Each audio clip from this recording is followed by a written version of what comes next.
Oh, I'm live. How you doing, Dr. Prodigal here? It's a very interesting day again. I wanted to come on and just touch base. Lately, I haven't really been posting as much for a few reasons. One of the reasons is that sometimes you just don't have nothing to say, and if God doesn't give you anything to say, then why add what you think you want to do in it anyway? So, but I can be very candid and honest on why I haven't posted. I've really been processing things in my own life. And when I say in my own life, oh no, as soon as someone says that, oh, he must have this issue. And yeah, well, the issue I do have is grief right now. We we've experienced many transitions. I won't say deaths because most of the ones that I can think of, they were in the Lord. So it's just that they're transitioning, their sleep, they're returning to Him. But at the same time, it just really hurt on a few of them. I'm I'm in the process now of finally finishing the book concerning my faith personally in COVID, my faith. I can't speak of anyone else, but I can say that this had me take a real good look at myself and my faith and things that were there and things that I was told before that I heeded. And I am so glad that I did. And one of the things was to continually feed yourself the word, listen to it. Faith come by hearing, read it. You see it come by speak it. You hear it before you say it, and then you hear it again as you say it. And these things pretty much probably got me through. I won't say probably, they did get me through all of this time. But the death part. As I'm writing the book concerning COVID and how it affected faith, and it's not on no one else. It's very few observations of anyone else, but it's plenty on me and how it shook me, how it bothered me. But there were a lot of deaths. I began to watch as COVID came out.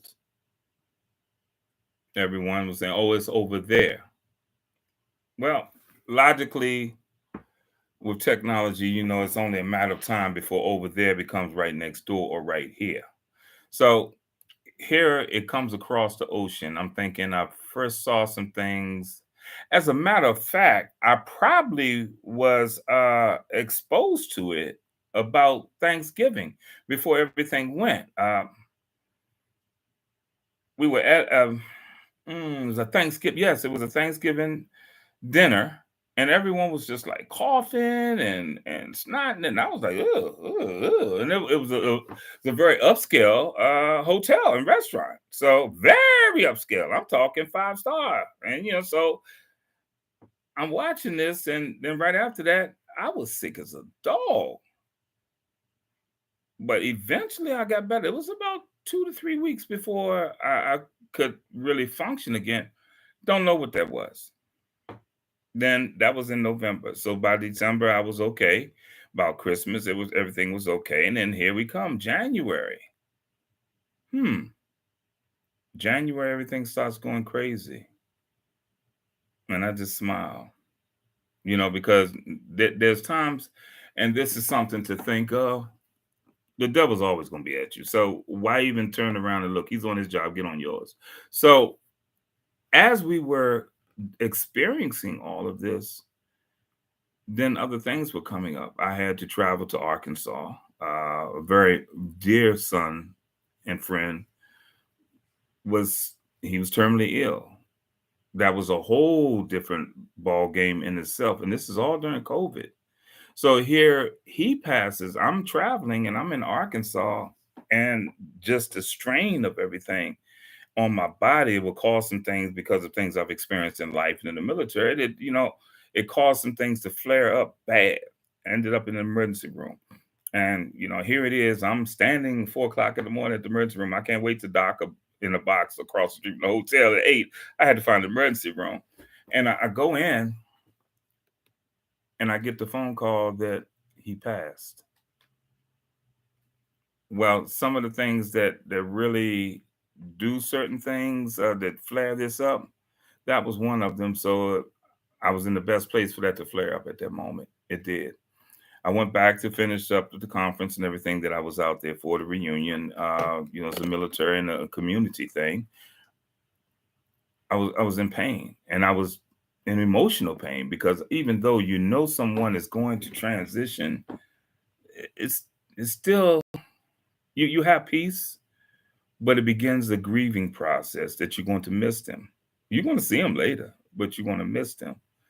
So it began with that, and then we get back, and well, I got back. I was the one that was on the road, and we had to go to his memorial.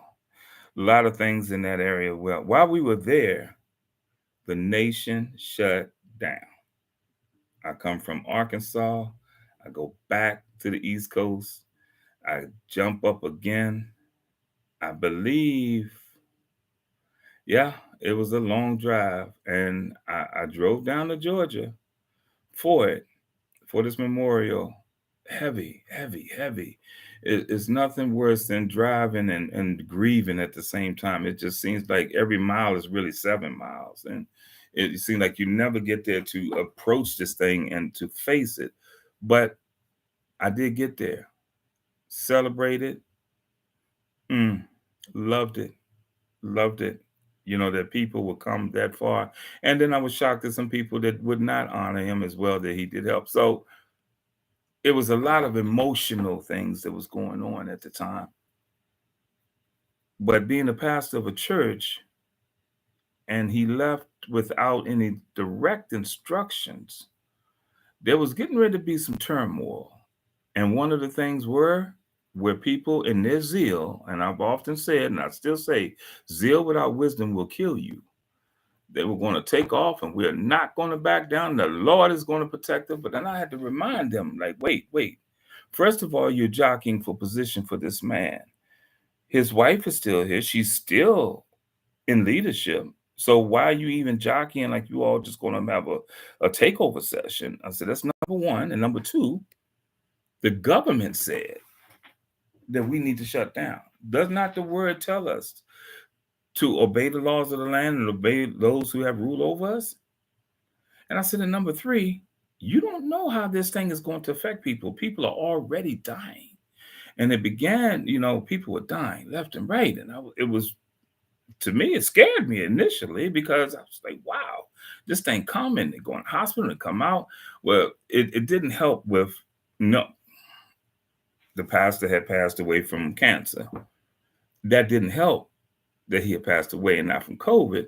But then right after that, COVID started hitting very hard, very, very, very, very hard. Another young pastor, full of zeal as well. Now, I will not tell him, no, you cannot do this, and you better not. No, no, no, no, no, no. You're a grown person, and ultimately, we all answer to God. Another pastor that, man, it just hurts to think about it, was so zealous, and then he brought it home. Him and his wife went into the hospital together, only she came out. He's buried now. He died 2 months to the date after the other pastor. And then I began seeing people in this area. Well, we're going to go here. And I'm one that I really love to be in the presence of saints. I love to be in worship, especially prophetic meetings. I listen. I just feel the worship. I hear the word. Well, there was someone coming that I had initially, uh, intended on being there, but I wouldn't go. Not because of fear, but because of wisdom. People were carrying the virus. I was noticing people were going in the hospital. I was hearing about people that weren't coming out of the hospital. And it wasn't a fear thing, it was a safety thing. And besides that, you don't want to bring it home to your family. It's as simple as that.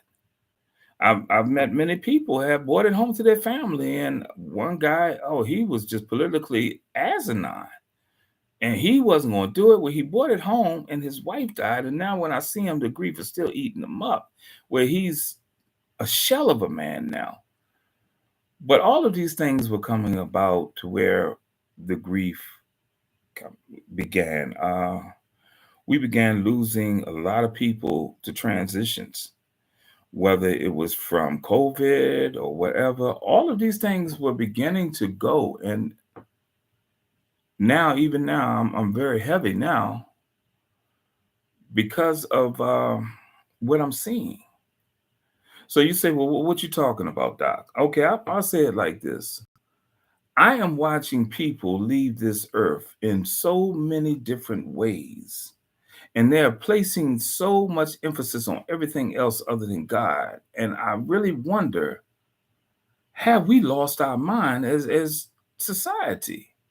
First of all, we got the political side. Everyone wants to say America's a Christian nation. Do your homework. It was not a Christian nation. It was founded on Christian values, but that was one of the reasons why they used the values and not founded on the religion. Okay, this is not a theocracy because otherwise we'd be doing what God said. The democracy, it don't even seem to work sometimes because guess what? You still lying on each other, and this all this other crazy stuff. So we won't even touch that. So now these people are leaving. Oh my gosh, it's just summer everywhere. Um, it just rocks my world. I'm hearing people die here, die there. I'm also a veteran where I work with people that have been burn pit exposed, toxic exposed, all of this, and yet people are dying. Some die from what I say is a choice. If there are treatments that can save your life and you have idiosyncrasies against them, then there's nothing more that can be said. I'll give you an example. I've known Jehovah Witnesses that could have lived had they had a blood transfusion. Their convictions told them no. I say their religion told them no. Um, Sadly, after one of those incidents, one of those choices, then the person passed away. The whole family found out how simple it was to be cured. They were so angry they all left the Watchtower Society. But I don't know why you're angry because you didn't go to God first and ask Him. He may tell you what to do, and society tell you different. Well, that was one, and then other people leaving. But the most recent ones, I've had people that I was close to that just passed. Man, it just started going crazy for a while. And I was working with two gentlemen. Both of them passed away. Heavy. One of them because he would not try something that was proven to work because of his convictions. Okay. Another one, it was just time. He was getting older. He had a lot of health issues, and we knew eventually he may pass before anything came about. But the one that really hurt me and it really just shocked me, and it's I just can't describe it. It's a childhood friend. We came up through Boy Scouts together, on the streets, everything. It was so funny. We had some memories. I still got some good memories. When we all went into the military, him, his brother, myself. He went Air Force. Me and his brother went Army, Airborne, special for all that good stuff. Um, he was the one that rose to the top. I mean, rose up in the ranks of the Air Force. He was very well known throughout the whole Air Force. It, the epitome of health in so many ways. I mean, he was bench pressing and everything. He called himself a body sculptor. I called him a little Hulk. He had everything together. The man was the epitome of health. He's also a burn pit victim. Then all of a sudden, I came back from doing one funeral, doing a eulogy, and of course, giving the invitation that we can all see him one day again. And I woke up Sunday to go to service, to worship.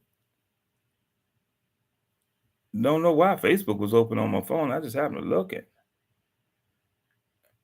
The man had passed. The man had passed away. The epitome of health, the epitome of servant leadership, the pinnacle of military leadership. And just like that, he was gone. I can't recall feeling as heavy as I did. And now I'm coming back through it. So what am I really looking at now? What I'm saying to people is that this is a season of many people transitioning and leaving. Uh, and I mean, it's not just older people. I am seeing a lot of older saints. God is calling them home. I'm seeing other saints. God is calling them home. I'm seeing other people just leaving here. We must now begin to watch everything we say and do.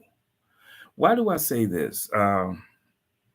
There's been such a nastiness right now with political upheaval. You can't even disagree with someone now before they want to fight, want to label you, want to hurt you. That has never been America. And now, what are we doing? We're losing so many people. I'm not even looking at the economy and everything else. I'm looking at us one on one. Christians are now speaking so honorary, evil, and nasty about dignitaries to where I don't understand it. We're weaponizing the gospel. We're saying if you're a member of a political party, you either can or cannot be Christian. That's not working out. That's not working out. We're being very disrespectful of all of our elected officials. Well, didn't God tell us to honor those in authority? Didn't God also tell us to pray for those in authority? Didn't he also say that he's the one that placed them there? So those are some of the things that I'm looking at now. And in between, while we are being distracted with weaponizing the gospel, weaponizing politics, and everything else, while we're being distracted with that, people are leaving the earth. While we're being distracted with all of these other things, we've been falling away from walking in the Spirit of God and in the gospel. So I ask right now that we will begin to keep ourselves in the love of God. Because if we love our neighbor as ourselves, then we must love ourselves first. But we have to stay in the love of God. So every time that person goes through something or even does something, sins or whatever, we have to look in the mirror and say, yeah, I'm definitely not perfect. But keeping ourselves in the love of God is not going to have me dog that person and thinking I'm above them. Last night I was playing a little video game that I play, a little card game. And that game has had, some thoughts come up in my mind, such as I was like, oh, why did he do that? He real dumb. And then the Lord would say, well, why would you say he's dumb? He's in the game. You're in the game. Neither one of you can see one another. You don't know whether that man is over there and he's a paraplegic and he's trying to play and this is the quickest he could play, or you don't know whether he's learning and this is something to help his mind. You don't know his situation. Oh, I felt about that big then. So I began to watch myself in my assessments of partners and players. I was surprised how prideful we can be in something just as simple as that. And last night, as I was playing, I saw something, and I'll leave you with this. It really messed me up that as I was playing and I was remembering those lessons about saying certain things, I also felt the imprint of the Holy Spirit in me that said, you can do nothing without God, including fail. Click. I came out the game and I began to ponder on that. It's true. There's nothing on this earth that can be done without God. What do you say? Well, he has to wake you up in order for you to make a mistake. He has to wake you up in order for you to do right. And even in the sense of failure, you cannot fail unless there's a statute of righteousness someplace. So in that, I can do nothing without God, including fail. Because in order for me to fail, I have to have the success. And in him I live and move and have my being. So the all encompassing God that we have and what we're dealing with right now, we have to reach to him. We are going through the valley of the shadow of death, but he said we will fear no evil because he's with us. This is the shadow of death. Many people are leaving. Many people are leaving without any, how should I say, rhyme or reason. But the one thing that I do know, that my God told me that he would keep me in perfect peace, whose mind is stayed on him. My God has shown me in his word. When David said, one day I'll see him again, speaking of his son. I remember when Jesus said, I go to prepare a place for you. I remember those things. I remember these things. And that's where I stand. But I'd like to give us a thought right now. We have to be very mindful on what we say and what we do, and we're going through. And we have to be prepared to meet our Maker because he's already met us, but now we need to meet him. I'd like everyone to continue as I place out into my network on Wednesdays. We all worldwide, don't care where we are, who we are, what type of government we under, even a communist government, if that's where you're at and you're Christian, that we pray for those in authority. We lift them up. We lift them up. And we ask God to cover them and give them wisdom. You say, oh, I'm not going to pray for this person. He's that. According to Romans 13, 1 and 2, you're going to be out of order. Go read Timothy. Pray for those in authority. You're going to be out of order. Pray for those in authority. We have to.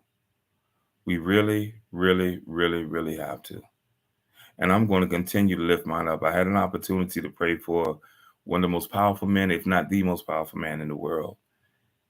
And I must say, the weight that's on shoulders of our leaders, if you don't know what it is, and if you've never experienced it, shut your mouth. Keep them in prayer because they're going to keep you in peace. God bless you, Dr. Prodigal. Keep me lifted in prayer. I miss my chief. I miss Chief. I miss him. And I miss the other ones too, because with him, with Chief, as he passed, all of the other ones came up. And the thing is, these are people that are leaving that, for the most part, have been in very good health. So don't think that your health is your ticket. God bless you, Dr. Prodigal. I'll be back and smiling soon.